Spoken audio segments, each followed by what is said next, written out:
Family వ్యవహారాలతో వార్తల్లో నలుగుతున్నాడు మంచు మనోజ్. పెద్దగా సినిమాలు లేకపోవటంతో ఆయన రూటు ఎటు అన్నది ఇప్పుడు ఆసక్తికరంగా మారింది. చిత్ర పరిశ్రమలో కంటిన్యూ అవుతాడా లేక రాజకీయాల వైపు అడుగులేస్తారా? ఇదే ప్రశ్న చాలామందిని వెంటాడుతోంది. గడిచిన 2 వారాలుగా వార్తల్లో హంగామా చేస్తున్నాడు నటుడు మంచు మనోజ్. రాష్ట్రవ్యాప్తంగా పాపులర్ అయ్యాడు. ఫ్యామిలీ విషయాలు కాసేపు పక్కన పెడితే రాజకీయంగా బలపడేందుకు ప్లాన్లు చేస్తున్నట్టు తెలుస్తోంది. నాన్నతో విభేదాలు కారణంగా సొంతంగా బలపడాలని చూస్తున్నాడట. తనతో పాటు అత్తింటివారి ఇమేజ్ను తనకు అనుకూలంగా మార్చుకునే పనిలో పడ్డాడట. గడిచిన 6 నెలలుగా మంచు మనోజ్ రాజకీయాల్లోకి వెళ్తున్నాడంటూ వార్తలు వచ్చినప్పటికీ పట్టించుకోలేదు. సోమవారం ఆళ్లగడ్డలో శోభా నాగిరెడ్డి జయంతి వేడుకలు కావటంతో 1000 కార్లతో ఆళ్లగడ్డకు వెళ్లేందుకు స్కెచ్ వేశాడు. భూమాఘాట్లో వారికి నివాళులు అర్పించటమే కాదు, రాజకీయాల్లో ఎంట్రీపై అక్కడి నుంచే ఓ ప్రకటన చేయబోతున్నాడట. శోభా నాగిరెడ్డి జయంతి ఉత్సవాల నేపథ్యంలో ఉమ్మడి కర్నూలు జిల్లా నుంచి భారీగా నేతలు, అభిమానులు తరలిరానున్నారు. ఈ నేపథ్యంలో రాజకీయాలపై ప్రకటన చేస్తే బాగుంటుందని ఆలోచన చేస్తున్నాడట. ఇంతకీ మంచు మనోజ్ మౌనిక చూపు ఎటువైపు ఉంది? టీడీపీ, బీజేపీ, జనసేన, వైసీపీ ఎటువైపు అన్నది ఇప్పుడు ఆసక్తికరంగా మారింది. మౌనిక అక్క అఖిలప్రియ ఎలాగూ టీడీపీలో ఉంది.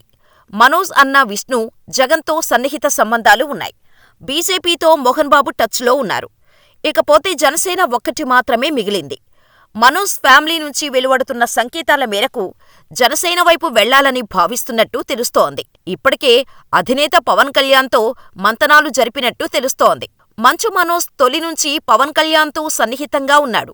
ఇద్దరి మధ్య మంచి రిలేషన్ లేకపోలేదు. ఈ లెక్కన మనోజ్ దంపతులు భూమా ఘాట్ నుంచి రాజకీయ ప్రకటన చెయ్యవచ్చని అంటున్నారు. అదే జరిగితే భూమా ఫ్యామిలీలో అక్కా చెల్లెళ్ల మధ్య పోరు తప్పదనే వాదన సైతం లేకపోలేదు. మంచు మనోజ్ దంపతులు రాజకీయాల్లోకి ఎంట్రీ ఇస్తారా? రాజకీయంగా ఏం చేయబోతున్నారు అనేది ఇప్పుడు సినీ రాజకీయ వర్గాల్లో ఆసక్తికరంగా మారింది. ఒకవేళ జనసేన వైపు వెళ్తే అఖిలప్రియ వర్సెస్ మౌనిక అన్న ఫైట్ తప్పదని అంటున్నారు. ఎందుకంటే భూమా ఫ్యామిలీకి ఆళ్లగడ్డ కంచుకోట. అలా కాకుండా నంద్యాలపై ఫోకస్ చేయవచ్చని అంటున్నారు.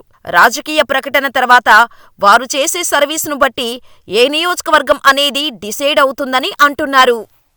ఇలాంటి రోజు వస్తుందని ఊహించలేదండి. నిజంగా మీడియా మిత్రులకి, ముఖ్యంగా 2 అన్నలకి నా క్షమాపణలు. మా నాన్న తరఫున, మా అన్న తరఫున నేను సారీ అడుగుతున్నాను. నేను నీ తమ్ముడు అనుకోండి, మీ వాడిని అనుకోండి, మీకు నీ తోడుంటాను. మీకు ఏదున్నా నాకు ఫోన్ చేసేదండి. నేను ఎప్పుడు ఒక్క కాల్ దూరంలోనే ఉంటాను. I will always be there to support you and your family. And I'm sorry. నా కోసం సపోర్ట్ చేసేదానికి వచ్చి మీకు ఇలా జరగడం నాకు చాలా బాధగా ఉంది. నా భార్య పేరు లాగుతున్నారు, 7 నెలల కూతురు పేరు లాగుతున్నారు. నేనేం అడగలేదు, సొంత కాళ్ళ మీద పనిచేస్తున్నాను. మా ఆవిడ కూడా వాళ్ళ ఇంటి వైపు ఏ డబ్బు తీసుకురాలేదు. వాళ్ళ ఇంట్లోనూ డబ్బు అడగలేదు, నేను అడగలేదు, ఆస్తి అడగలేదు. మా ఆవిడ 7 నెలలు గర్భవతిగా ఉన్నప్పుడు తనకి 7 నెలలు ఉన్నప్పుడు మా అంకుల్ వాళ్ళు ప్రతి ఒక్కరూ 7 నెలలు కాదు 7 నెలలు తను ప్రెగ్నెంట్గా ఉన్నప్పుడు మా అంకుల్ విజయవాడలో ఉంటారు. అండ్ ఇక్కడ కొంతమంది అంకుల్ నాన్నగారు బాగా క్లోజు. మనోజ్, నువ్వు ఎన్నో సంవత్సరాలు ఇంటి బయటగా ఉన్నావు, నీ సొంతంగా ఉన్నావు. మీ నాన్నగారు, అమ్మగారు ఒకరే ఉన్నారు. మీ అన్నయ్య ఏమో దుబాయ్కి షిఫ్ట్ అయిపోయాడు ఫ్యామిలీతో.